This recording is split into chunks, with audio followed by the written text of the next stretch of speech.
नमस्कार दोस्तों, फिर आज एक बार अनुभव के पथ पर आपका स्वागत है। आपने पहले भी मुझे कई बार सुना है और आज फिर एक बार आपके सामने उपस्थित हुआ हूँ। बचपन में हमारे गांव के पास या कह दीजिए हमारे कस्बे के पास एक मेला लगता था और अक्सर पिताजी हमें मेला घुमाने ले जाया करते थे। मेले में बहुत चीज़ हुआ करती थी। ये 50-55 साल पुरानी बात है। चिड़ियाघर, सर्कस और तरह तरह के चक्री वगैरह घूमने उमने का। उसी दरमियान वहाँ पे एक शो चलता था जिसको कहते थे जमपुरी नाटक। जी हाँ दोस्तों, जमपुरी नाटक मैंने देखा। पूछा भाई ये क्या है, तो कहा कि अपने कर्मों के फलों के अनुसार जब आदमी यमलोक पहुँचता है, जो पापी लोग होते हैं, तो उन्हें यहाँ पे इस तरह की सजाएं दी जाती है। मसलन उसमें तेल के कढ़ाई में आदमी को खुलाया जा रहा है, पकोड़े की तरह टुकड़े टुकड़े कर रहे हैं। फिर वो जुटता है, फिर वो यमराज के लोग, यमदूत टुकड़े टुकड़े करते हैं। सूली से काटा जा रहा है, आरे से काटा जा रहा है, सूली पे चढ़ाया जा रहा है, वगैरह वगैरह के तेल चित्र वहाँ लगे रहते थे। विभिन्न तरीके से लोगों को उसका भान कराया जाता था।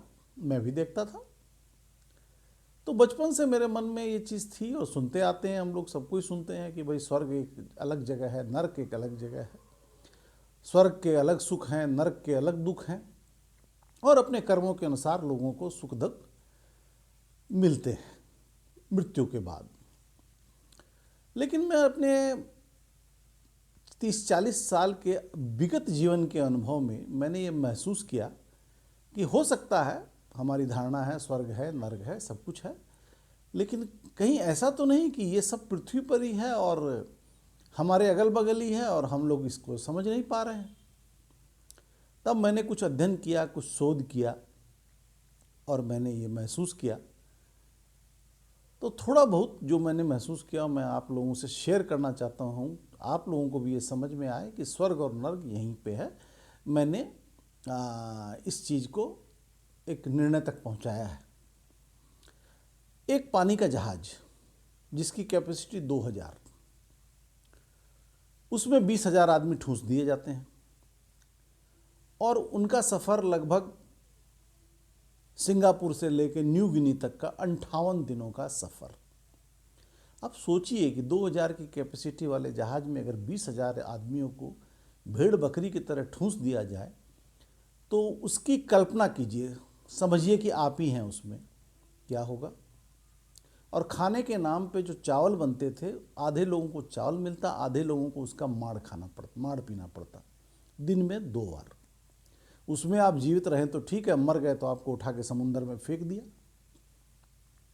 ये क्यों था, काहे था, किस समय में हुआ था, ये आपको इस विषय पे नहीं आना है। ये आप अगर गूगल में खोजिएगा तो आपको पता चल जाएगा, आप जान जाएंगे। दूसरी बात, ऐसा होता है हमारी जेलों में जहाँ पे कि एक आदमी की एवरेज हाइट 5.5 फुट है और उसे सोने के लिए कम से कम 3 फुट जगह चाहिए। 800 फीट लंबी एक जेल जिसमें 800 कैदियों को, 1000 कैदियों को सुला दिया जाता है और उसकी हाइट है 5.5 फुट ओनली। वो हिलडुल भी नहीं सकता है। ये कैसा नर्क है, इसी पृथ्वी पर है। मैं अभी आपको छोटी छोटी बातों से ये समझाना चाहता हूँ। आज कभी कभी ऐसा होता है, किसी आदमी को प्रताड़ित किया जाता है, हथौड़े से उसकी हड्डियां तोड़ दी जाती है, दांत तोड़ दिए जाते हैं। इतिहास में आपने पढ़ा होगा, कई लोगों की आंखें निकाल ली गई, कई लोगों की चमड़ी छील दी गई। ये कैसा नर्क है? इससे भी बड़ा नर्क कोई है क्या? कहने का तात्पर्य यह है कि एक देश ऐसा भी है, रोमन साम्राज्य में बलि तो हमारे यहाँ भी होती है, चोरी छुपी हो, लेकिन वहाँ पे बलि कैसे दी जाती थी? जिंदे व्यक्ति को ही उसका सीना फाड़ के उसके धड़कते हुए कलेजे को निकाल लिया जाता था, ताकि उससे उनके सूर्य देवता खुश हो जाएंगे, नहीं तो वो अपनी किरणों को पृथ्वी पर नहीं भेजेंगे।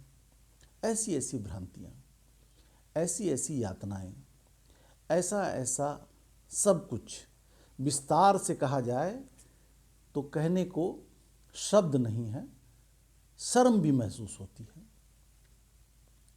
जापानी सैनिकों ने जब 8 से 10 देशों को अपने गिरफ्त में लिया तो वहाँ की 9 साल से लेकर के 25 साल 30 साल तक की महिलाओं को अपने सुख के लिए बंधक बना लिया और वर्षों तक उनका यौन शोषण हुआ। जो ना करती उसे मार दिया जाता, जो यौन रोग से ग्रसित होती उसे मार दिया जाता, वगैरह वगैरह वगैरह वगैरह। तो इन सब की ज़्यादा चर्चा में हम लोग नहीं जाएंगे, लेकिन जो आंकड़े मेरे पास उपलब्ध है उन्हीं के अनुसार मैं ये बातें आपको बता रहा हूँ। आज काला पानी का जिक्र करते हैं। अब सोचिए, एक मनुष्य का बैल की तरह तेल निकालने के लिए 11 साल तक कंटिन्यूस 12 साल तक जोता जाता है, और उसके बाद वो अगर ना करता है तो उसे सिकड़ियों में बांध के खड़ा छोड़ दिया जाता है महीने भर के लिए, 2 महीने के लिए। तो कैसे वो जीवित बचेगा? फिर भी हमारे कुछ लोग जीवित बचे हैं। तो ये बातें करने में हमें कैसा ही अनुभव होता है, तकलीफ अनुभव होती है।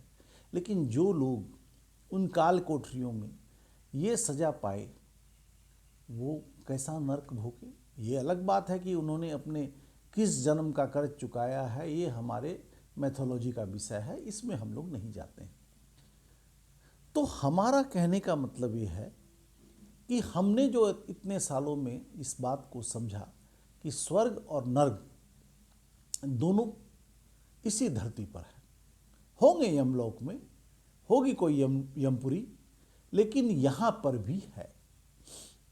भगवान क्या करता है, उसके यहाँ तो सब कुछ सेट है, 100 बार काटेगा 100 बार जोड़ेगा। लेकिन यहाँ तो आपको काटने के बाद जुड़ने का भी प्रश्न नहीं है। यहाँ की सज़ा तो अलग टाइप की है। वहाँ की सज़ा में तो एक रत्ती भर की भूल की संभावना नहीं है। लेकिन हमारे यहाँ तो मनुष्य द्वारा, मनुष्य भगवान बना हुआ है, मनुष्य सर्वे सर्वा है, तो मनुष्य का तो कोई नियम कानून है नहीं। वो चाहे 10 कोड़े मारे, 100 कोड़े मारे, या कुछ भी करे। तो हम इस बात को क्यों नहीं स्वीकार करते कि आज ये जो हम लोगों के साथ में हो रहा है या किसी के साथ घटित हो रहा है, ये प्रमाणित करता है कि नरक यहाँ है और स्वर्ग भी यहाँ है। अब मैं स्वर्ग की चर्चा करूँगा। किसी आदमी को 2 वक्त की रोटी के लिए 8 घंटे मेहनत करनी पड़ती है।